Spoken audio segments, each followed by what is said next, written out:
성례에 관하여. 자, 우리 한 목소리로 같이 읽겠습니다. 시작.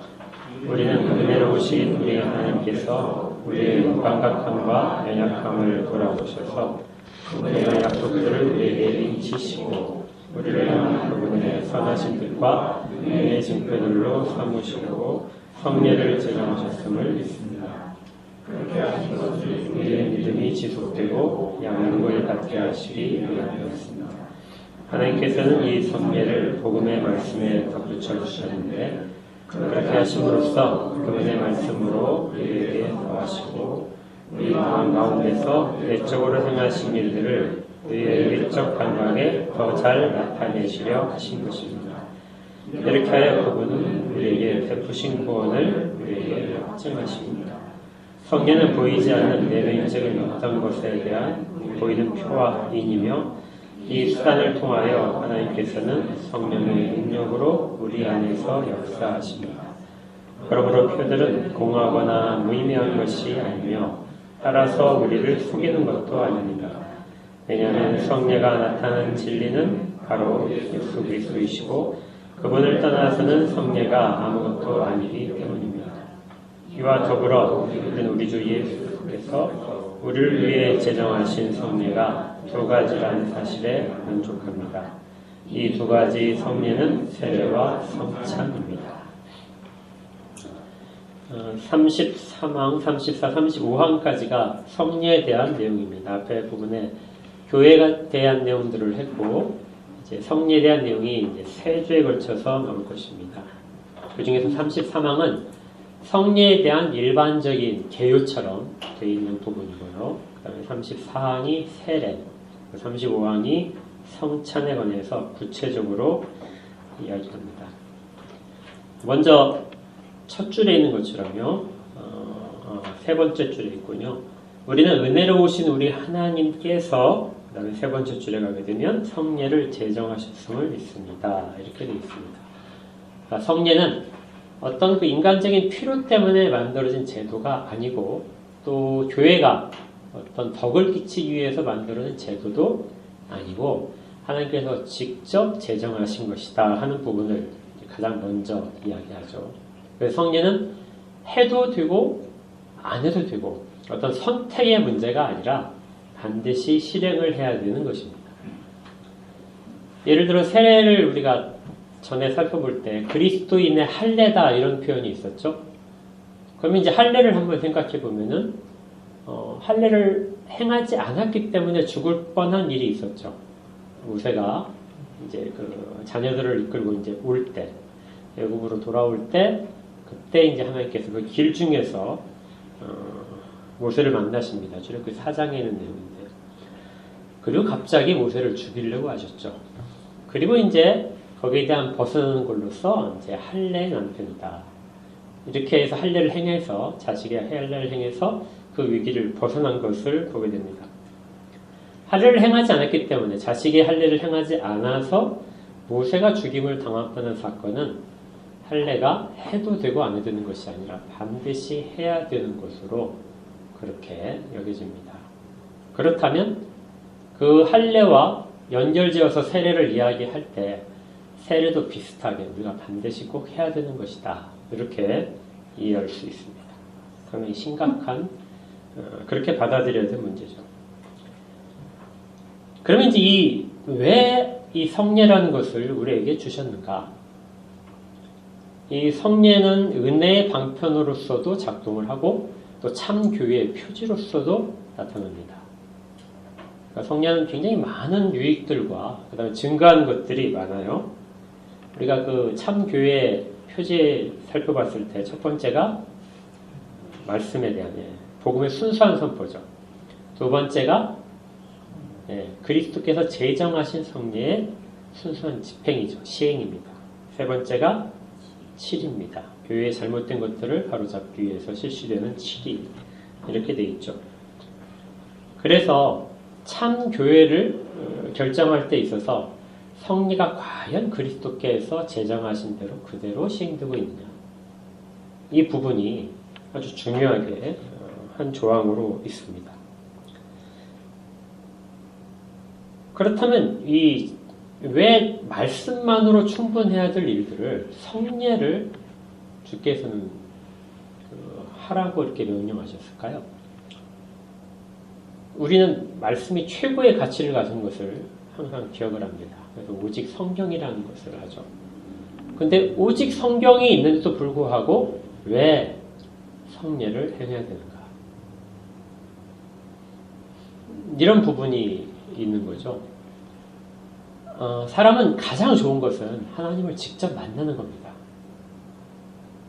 하나님 직접 개입하셔서 하나님이 자기를 계시하는 것을 아주 감격적으로 그렇게 모든 것들을 체험하는 것이 가장 이상적으로 하나님을 가까이 볼 수 있고 극적으로 만날 수 있는 것이겠죠.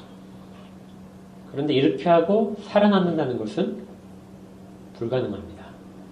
이건 정말 위험한 일이죠. 여러분들이 그걸 희망하시면 목숨을 다 걸으셔야 돼요. 하나님을 보고 살아남은 자가 없으니까 주님 앞에 가고 싶을 때 그렇게 하시고 평소에는 그렇게 하시면 안 됩니다. 하나님을 직접 만나는 것이 가장 우리의 감격적인 것에도 불구하고 우리는 그걸 감당해낼 실력이 없는 거죠. 그래서 하나님은 늘 하나님을 나타내는 방식으로서 계시를 사용하시게 됩니다. 중간에 다른 것들을 통해서 하나님을 나타내시죠. 그래서 중간에 사람을 통해서 혹은 사물을 통해서 그리고 말씀을 통해서 하게 됩니다. 실질적으로 우리가 가진 이 성경은 가장 하나님을 발견할 수 있는, 하나님을 만날 수 있는 가장 안전한 통로입니다. 여러분들 말씀 보시다가 죽었다는 사람 없어요. 네. 굉장히 안전한 방법이에요. 그런데 너무 안전하게 보기 때문에 가끔 졸리기까지 하잖아요. 너무 이렇게 편안하기 때문에 주님이 너무 좋으신 분이라 막 졸리고도 그렇게 합니다. 말씀이 없었다면 우리는 예수님이 이 땅 가운데 오셨다는 걸 전혀 알 수 없죠. 어떤 사람도 예수님이 우리 앞에 서셨는데 그분이 예수님이라고 자기의 어떤 자발적인 능력 가지고 그렇게 구별해낼 수 있는 사람은 없습니다. 앞에서 충분히 다른 사람들을 통해서 예언이 됐기 때문에 기다리고 있다가 주님이 오신 것을 선포할 수 있었던 것이죠.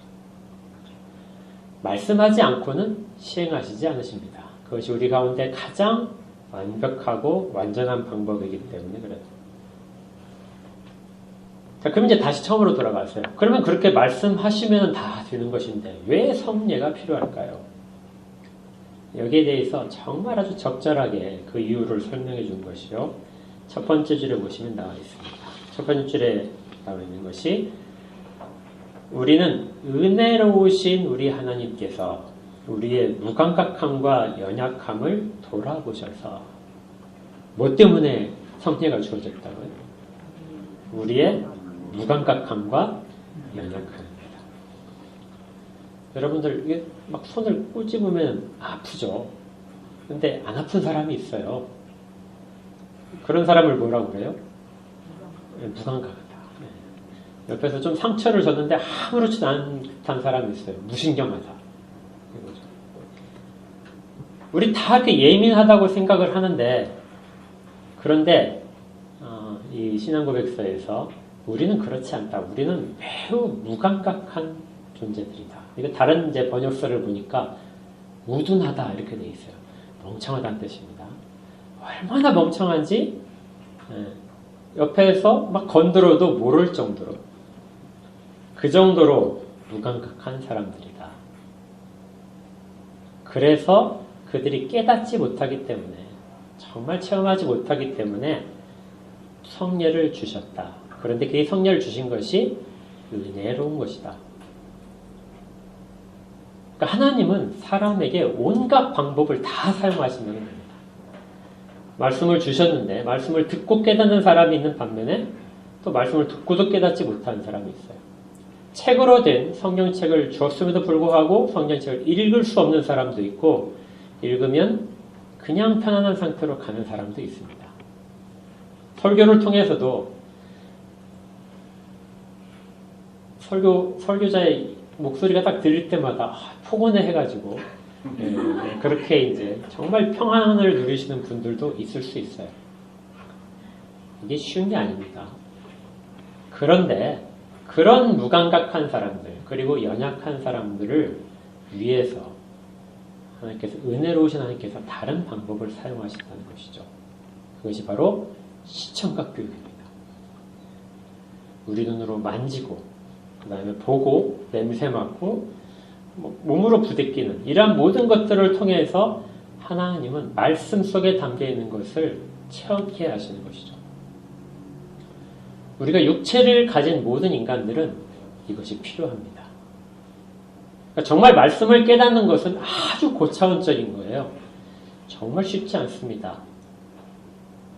그리고 모든 사람이 다 말씀으로 깨달을 수 없기 때문에 시청각 교육을 통해서 마치 아이들에게 하듯이 그렇게 가르치시는 것, 이것이 성례가 가진 이유입니다.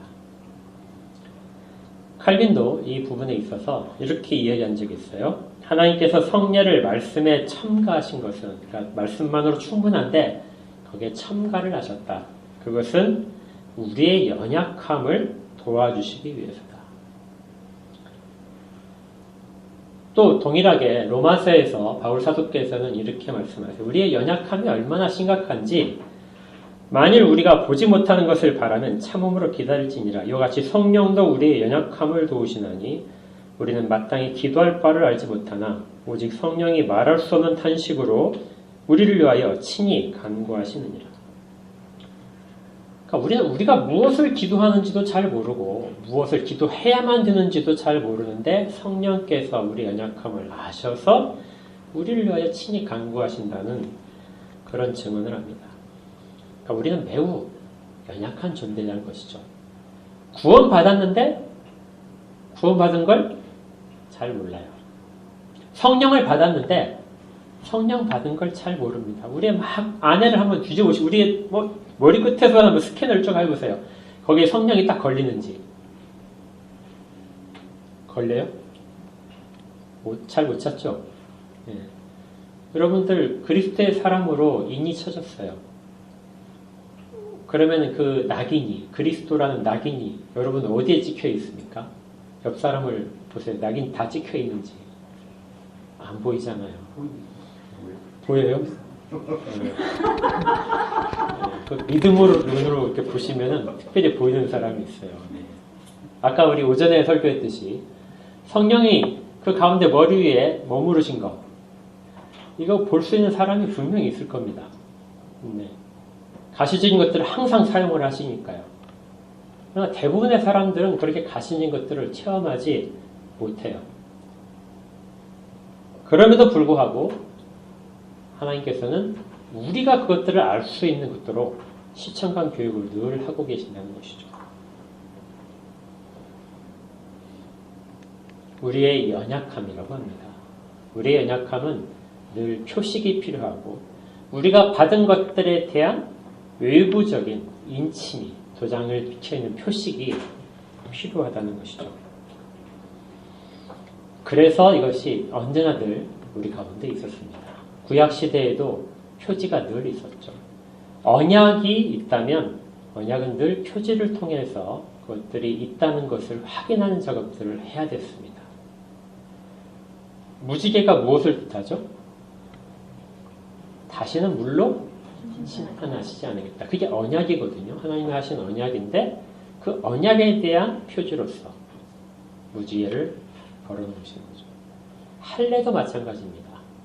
할례는 너희들이 내가 택한 백성이다. 나와 언약 맞은 백성이다 하는 것을 표지로서 늘 할례를 갖고 있는 것이죠. 그래서 언약은 반드시 표지를 항상 동반하게 됩니다. 왜요? 언약했다는 사실을 잊어버리니까. 무관심해지니까요. 그래서 표지를 남겨서 늘 눈으로 보고 체험하고 만지게 하신 것입니다. 칼빈이 이 부분에 대해서 이렇게 계속해서 이야기했어요. 아까 읽어드린 부분 뒷부분에 만일 우리가 천사들처럼 영적인 본성을 가지고 있다면 하나님과 그분의 은혜들을 똑바로 볼 수도 있지만 그러나 우리가 육의 몸으로 둘러싸여 있기에 하나님께서는 천상적이고 영적인 은혜들을 우리에게 제시하고 나타내 보이시기 위해 외적인 표시들을 사용하실 필요가 있으셨다. 그렇다면 이 우리가 받고 있는 시행하고 있는 성례라고 하는 것은 무엇과 관련이 있냐면 모두가 다 그리스도와 관련이 있습니다. 그러니까 성례는 무엇을 나타내 준다고요? 그리스도를 나타내 줍니다. 그리스도가 하신 일과 그리스도가 지금 하시는 일을 계속해서 보여주는 것이 그것이 성례라는 것이죠. 성례를 행할 때마다 사람들은 무엇을 바라보고 있냐면 일적인 표준으로서 바라보고 있냐면 그리스도께서 우리를 위하여 하시는 일들 그리고 내가 그리스도를 믿음으로써 우리 가운데 누리게 된 유익들을 매번 표를 통해서 확인하게 되는 것입니다. 그런데 이게 단순한 형식이나 어떤 표지만의 역할을 하는 것이 성례가 아니에요. 실질적인 유익을 줍니다. 그러니까 그냥 우리가 기념하는 것이 아니고 기억하는 것이 아니라 그 성례를 통해서 하나님께서 우리 주님께서 모든 은혜들을 실질적으로 공급하시는 통로가 됩니다. 그래서 그것을 우리가 은혜 방편, 은혜 통로 이렇게 이야기를 하는 거죠. 성례에 참여하는 순간, 성례 가운데 있는 순간 우리는 영적인 양식들과 모든 사죄의 은혜들을 다 누리게 되는 것입니다. 하나님께서는 육체를 주신 다음에 반드시 감각적인 것을 통해서도 교육을 하시는 거예요. 그러니까 이미 받은 말씀에 대해서, 이미 체결된 언약에 대해서 표지를 가지고 있을 뿐만 아니라 그 표지를 통하여 언약의 효력들이 우리 가운데 들어온다는 것입니다. 그래서 정말 모든 것들에 대한 통로로서의 역할들을 이 성례가 하고 있습니다. 직접 만지고 먹고 하는 것들. 정말 어려운 것들이 아니죠. 우리가 그 세례를 받는다 하는 것은 세례하는 것은 실제 사람이 씻을 수 있는 물만 있으면 되는 거죠. 물로 씻듯이 그렇게 이루어집니다. 전체 목욕을 할 그런 물이 없다면은 머리에 뿌리는 것만 가지고도 모든 정결을 확보해내는 더러운 것들을 씻어내는 그런 형식의 것으로 삼으셨던 거죠. 성찬도 마찬가지입니다. 우리가 늘상 하는 것들, 늘상 하는 것이 바로 먹는 거잖아요.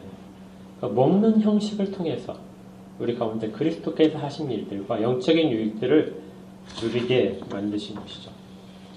이 아주 쉬운 것들이 우리 가운데 성례로서 제정됨으로써 그리고 그걸 통해서 그리스도를 알게 됨으로써 성례는 모든 시대에 걸쳐서 제일 단순한 형태로 그리스도를 아는 방식이 됩니다. 그리고 어디에나 시행할 수 있죠.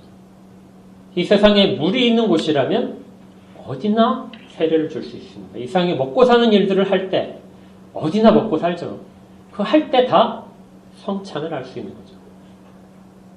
그래서 단순성 속에서 보편성을 쉽게 확보할 수 있습니다.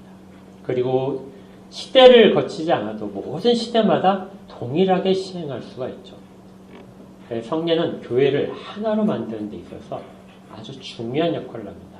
그래서 참 교회의 표지가 그리스도께서 제정하신 성례의 순수한 시행이 되는 거죠.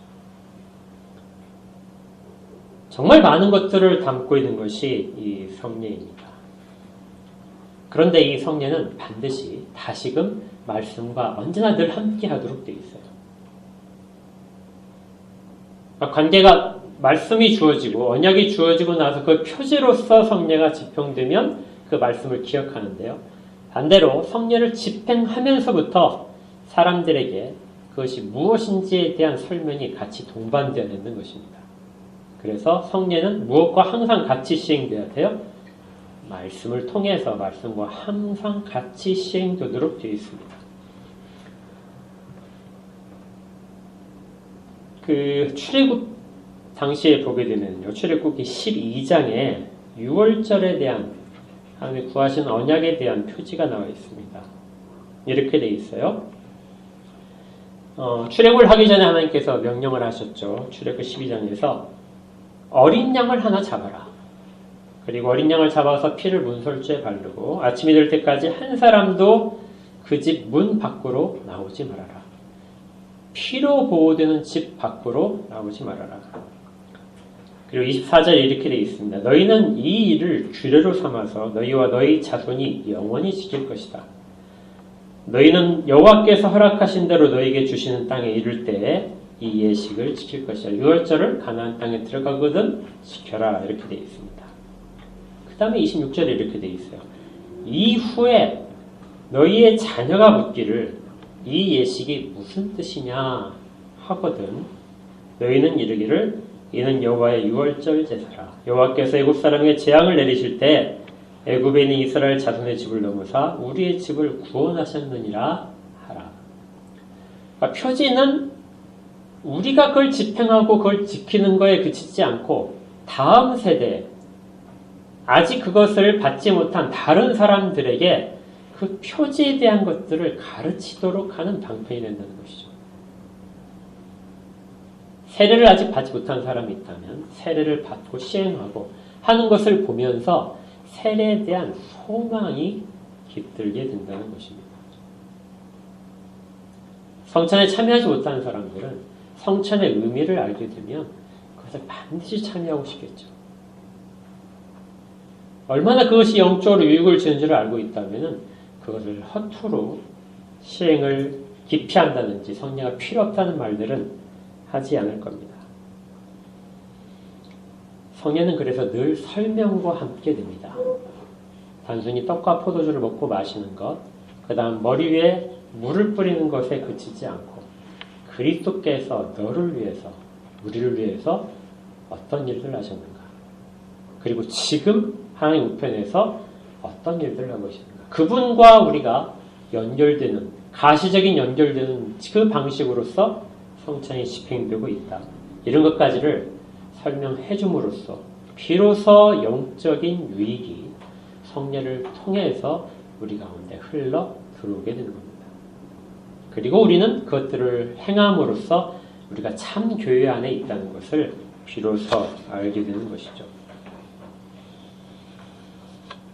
성례는 하나님께서 우리를 위하여 정하신 것입니다.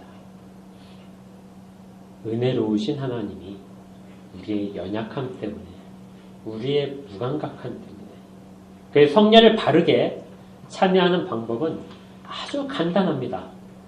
그게 뭐냐면요, 우리의 연약함을 인정하면서 참여하는 거예요.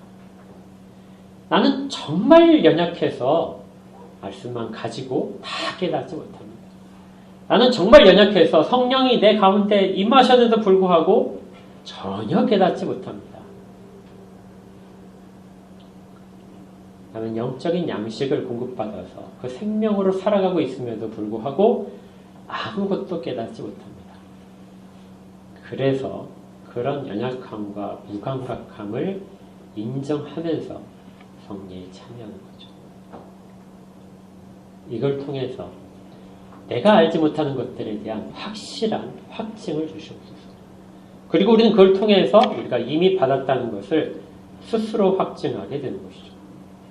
그리고 실질적인 유익을 공급받으며 우리의 그 연약함이 여건이 극복이 되는 것입니다.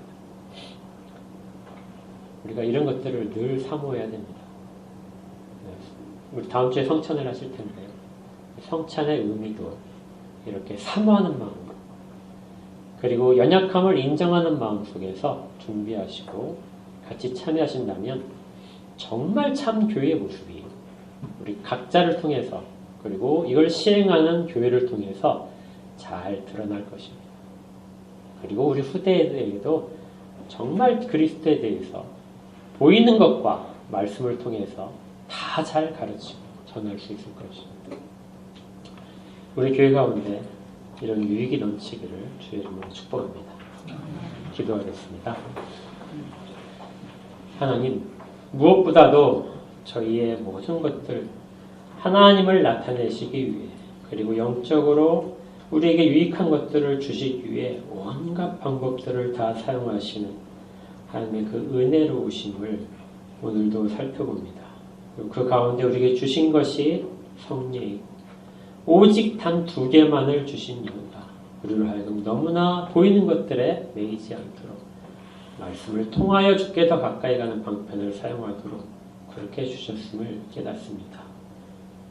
주께서 주신 그 한도 내에서 단순성 속에서 하나된 교회들의 모습을 다시금 찾게 하시고 우리가 그 가운데 있음을 다시금 확증하게 하시며 그리고 날마다의 유익이 성례들을 통하여 공급될 수 있음을 믿고 참여를 소원하게 하옵소서. 모든 자들이 이것들을 잘 이해하며 성례에 참여하고 그래서 우리 자녀들에게도 이것이 얼마나 필요하고 우리의 선택이 아니라 필수적으로 해야 되는 것들에 대한 의미를 잘 개선시킬 수 있도록 교회를 하나 되는 일들에 모든 것들을 사용하여 주옵소서. 예수님 이름으로 기도합니다. 아멘.